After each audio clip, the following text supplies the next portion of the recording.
में दृढ़ता रखिए, दृढ़ हो करके। और उसी का नाम ध्रुव है, वो ही संकल्प शक्ति है। ध्रुव जी महाराज दृढ़ता के साथ में अपनी साधना में लगे रहे और एक ना एक दिन हमें हमारी साधना का, उपासना का, भजन का जरूर फल प्राप्त होता। लगे रहिए। और ध्रुव जी महाराज को भगवान के दर्शन हुए इसी मधुवन में। सुंदर रूप से चतुर्भुज स्वरूप में भगवान पधारे। सशंक चक्रम सकिरीट कुंडलम सपीत वस्त्रम सरसीरुहेक्षणम सहार वक्षस्थल कौस्तुभश्रियम नमामि विष्णुम शीर्षा चतुर्भुजम। बोले नारायण भगवान की जय। भगवान हरि रूप में आए, ध्रुव जी को परम दर्शन प्रदान किए। ध्रुव जी के ऊपर कृपा हुई। ध्रुव जी ने बड़ी सुंदर भगवान की स्तुति करी कि भक्ति मोह प्रवहताम त्वयि में प्रसंगो भूयादनंत महता ममलाशयानम येन यशुल्बणमरो व्यसनं भवाब्धिं नैषे भवद्गुण कथामृतपानमत्तः। ध्रुव जी कहते हैं, बोले भगवान मेरे ऊपर ऐसी कृपा करो कि मुझे आपकी अचल भक्ति प्राप्त हो जाए। और जहां आपके प्रेमी भक्त निवास करते हैं, जहां प्रेमी भक्त आंखों में आंसू भरकर आपकी कथा श्रवण करते हैं, ऐसे प्रेमियों का संग मुझको मिल जाए। ध्रुव जी मांगने के लिए क्या गए थे कि मुझको अपने विमाता की गोदी प्राप्त हो जाए, मुझको अपने पिता उत्तानपाद की गोदी प्राप्त हो जाए।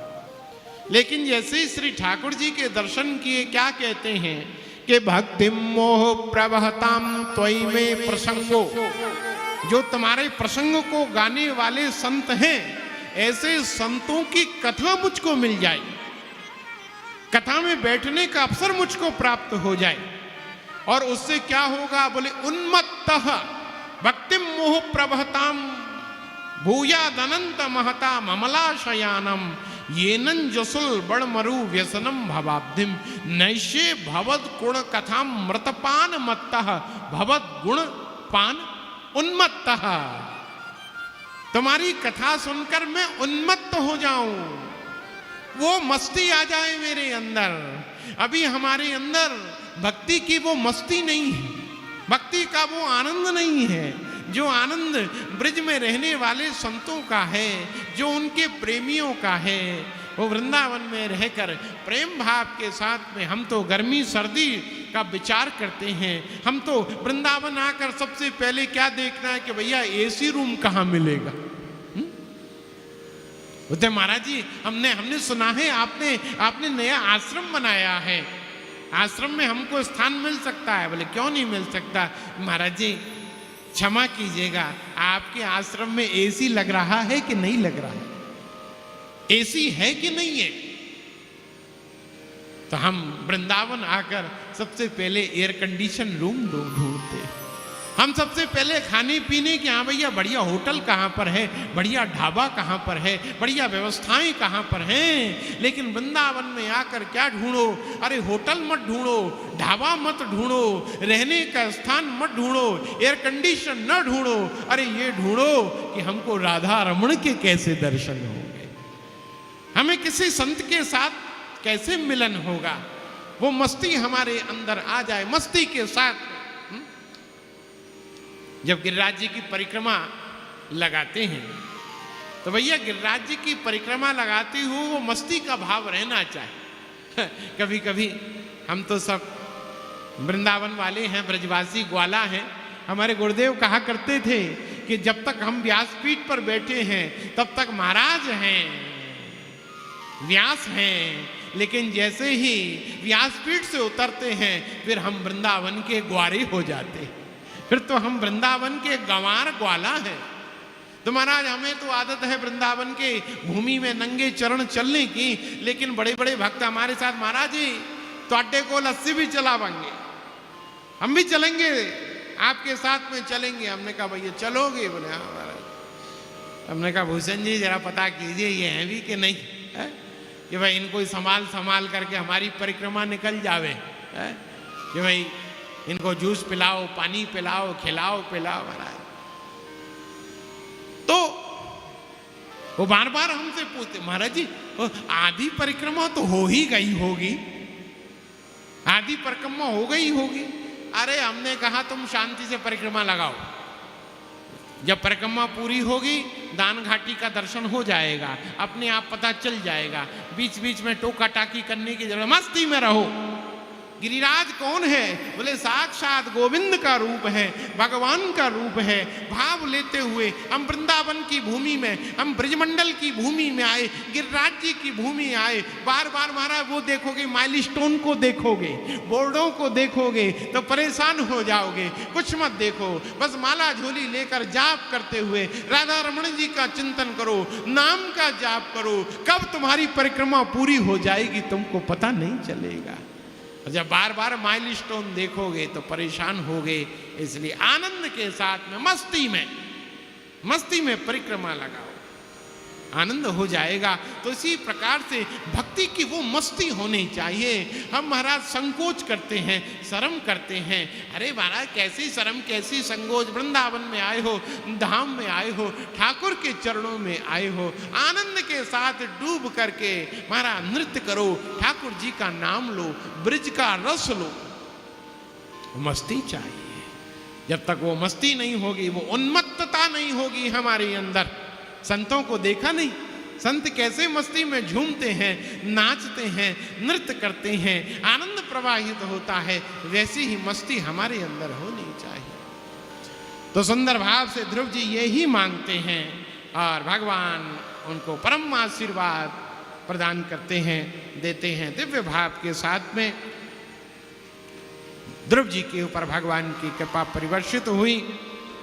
ध्रुव जी अपने गृह को गए हैं, पिता ने हृदय से लगाया। जैसे ही लगाया है, ध्रुव जी के कपोल का स्पर्श, भगवान का शंख जो है ध्रुव जी के कपोल से संस्पर्शित हुआ था। तो कपोल से संस्पर्शित होने के कारण भगवान का तेज ध्रुव जी के अंदर आकर विद्यमान हो गया था, विराजमान हो गया था। सुंदर। जैसे ही उनके पिता उत्तानपाद ने ध्रुव जी को गले से लगाया, गले से लगाते ही महाराज वहां पर उत्तानपाद के अंदर प्रेम जागृत हो गया, भगवत भाव जागृत हो गया। और सुंदर रूप से उसी समय उत्तानपाद ने अपने सोने के मुकुट को उतारा और मुकुट को उतार करके ध्रुव को पहना दिया और कहा, बोले ध्रुव देखो, ये रास्ता जाता है जंगल की ओर और ये रास्ता जाता है महल की ओर। तुम महल की ओर जाओ, अब हम जंगल की ओर जा करके भगवान का भजन करेंगे। और उत्तानपाद भजन करने के लिए चल पड़े। ध्रुव जी महाराज महल में गए हैं, उनका बड़ा भारी स्वागत सत्कार हुआ। आगे उनका मंगलमय विवाह हुआ। 11,000 वर्ष पर्यंत ध्रुव जी महाराज ने राज्य का शासन किया। और एक दिन भगवान के दूत आए और उन्होंने कहा, ध्रुव जी चलिए, आपको भगवान बुला रहे हैं, भगवान आपका स्मरण कर रहे हैं। ध्रुव जी महल से आगे बढ़े, बाहर निकले, तभी देखा एक बड़ी ही कुरूपा स्त्री वहां पर आ गई।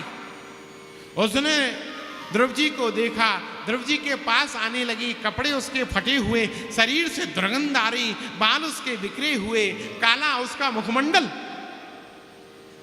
ध्रुव जी ने कहा, हट हट, कहां से तू मलिन गंदी ये स्त्री आ गई, हट, मैं भगवान के धाम को जा रहा हूं।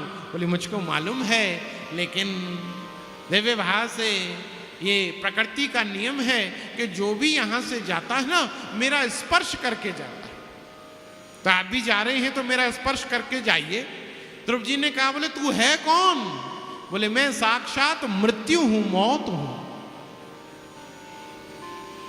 आप जा रहे हैं भगवान के धाम को तो मेरा स्पर्श करके जाइए, क्योंकि पिछले 500 वर्ष से मैं आपके घर की खिड़की से घुसने का प्रयास कर रही थी, दरवाजे से जाने का प्रयास कर रही थी, लेकिन जहां से भी मैं प्रयास करती वहीं भगवान का सुदर्शन चक्र घूम जाता, वो मुझे अंदर प्रवेश नहीं करने देता।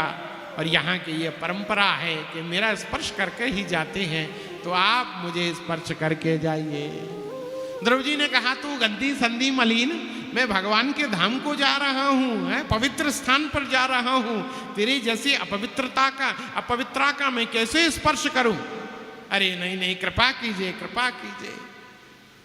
तो श्री ध्रुव जी ने कहा, ठीक है, ऐसा है कि वह भगवान के विष्णु दूत विमान लाए थे, लेकिन वो विमान थोड़ा धरती से ऊपर था। ध्रुव जी ने कहा, तू ऐसा कर, तू झुक जा, तेरे मस्तक पर पैर रखकर मैं इस विमान में चढ़ जाऊंगा, तेरा कार्य भी सिद्ध हो जाएगा और मेरा कार्य भी सफल हो जाएगा। तो वह जो मृत्यु है वो झुक गई है। ध्रुव जी ने अपना चरण मृत्यु के मस्तक पर रखा और मृत्युर्मूर्धनि पदम दत्वा आरूरोहाद्भुतम ग्रहम। मृत्यु के मस्तक पर पैर रखकर ध्रुव जी महाराज विमान में चढ़कर भगवत धाम को चले गए और वहां से आगे चलकर भगवान के द्वारा ध्रुवलोक का निर्माण कराया। ध्रुवलोक में श्री ध्रुव जी महाराज विराजमान हैं और आज भी भक्तजन ध्रुव तारे का दर्शन करते हैं। सर्वप्रथम सबसे पहले ध्रुव तारे का ही दर्शन होता। पृथ्वी के सबसे निकट अगर कोई तारा है तो वो ध्रुव तारा है। सबसे पहले उसका दर्शन होता है। सप्तऋषि मंडल उनकी परिक्रमा करते हैं। ऐसा कहते हैं कि जो समुद्र यात्री होते हैं वो समुद्र के मध्य में जब रास्ता भटक जाते तो ध्रुव तारे को ही देखते हैं। तो ध्रुव तारे को देखकर उन्हें दिशा का निर्देशन होता है, दिशा उसको समझ में आती है। तो इसी प्रकार से दिव्य भाव के साथ में हम भी जब अपने जीवन में पथ भ्रष्ट हो जाएं, अपने उस पथ से विमुक्त हो जाएं, तो क्या करना चाहिए? बोले ऐसे संतों का सानिध्य प्राप्त करना चाहिए। संत और गुरु की शरण में हम जाते हैं, संत और गुरु के सत्संग को श्रवण करते हैं, उनके चरित्रों को श्रवण करते हैं, तो हमारे अंदर भी वह दिव्य भाव जागृत होता है, प्रेम जागृत होता है। तो सुंदर रूप से ध्रुव जी महाराज ध्रुवलोक में विराजमान हैं। तो देखिए कितना सुंदर भाव है कि एक हम हैं कि जो मौत के आगे हाथ जोड़कर खड़े रहते हैं, मौत से डरते रहते हैं, भयभीत होते रहते हैं, लेकिन एक दिव्य रूप से ध्रुव जी जैसे परम भक्त हैं कि जिनके आगे मौत हाथ जोड़कर खड़ी रहती है, मृत्यु खड़ी हुई। तो जीवन में भजन करना चाहिए, ठाकुर का नाम लेना चाहिए। जाना तो सबको ही है कि आया है सो जाएगा राजा रंक फकीर, लेकिन कोई सिंहासन चढ़ चला, कोई बंधा जंजीर। जाना तो सबको ही है। अद्यवाब्द शतांते वा मृत्युर्वै प्राणिनाम ध्रुवा। अपनी मौत से कोई नहीं बच सकता। हमारी मृत्यु कहाँ किस रूप में आ जाए कोई पता नहीं है, लेकिन जो भगवत आश्रित है, जो भगवान की आश्रित है, दिव्य भाव के साथ में मृत्यु उसके आश्रित हो जाती है। कृपा परिवर्षित हुई, ध्रुव जी की परम गति हुई।